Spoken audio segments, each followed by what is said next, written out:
బంగ్లాదేశ్తో జరుగుతున్న తొలి టీ20లో భారత్ 7 వికెట్ల తేడాతో ఘన విజయం సాధించింది.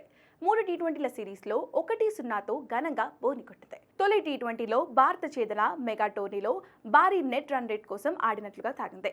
ఈ నేపథ్యంలో అందరి చూపు అభిషేక్ శర్మపై పడింది. పవర్ ప్లేలో ఈ 24 ఏళ్ల యువ బ్యాటర్ ఎలాంటి విధ్వంసకర ఇన్నింగ్స్ ఆడతాడనే ఆసక్తి పెరిగింది. ఐపీఎల్ 2024లో అభిషేక్ తన దూకుడుతో సంచలనాలు నమోదు చేశాడు.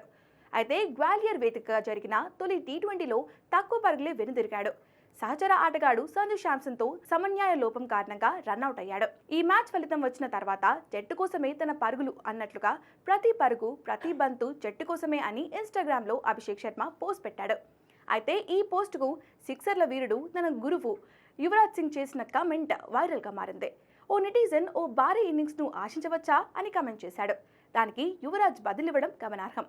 ఆశించవచ్చు, కానీ మన మెదడుని పద్ధతిగా ఉపయోగిస్తే జరుగుతుంది అని యువి కామెంట్కు రిప్లై ఇచ్చాడు. రన్అట్ అవడంలో అభిషేక్దే తప్పు అని యువి పరోక్షంగా చెప్తున్నట్లు అర్థమైపోయింది. బ్యాటింగ్తో పాటు పరిస్థితికి తగ్గట్లుగా క్రీజ్లో బుర్రను వాడమని సూచిస్తున్నాడని తెలుస్తోంది.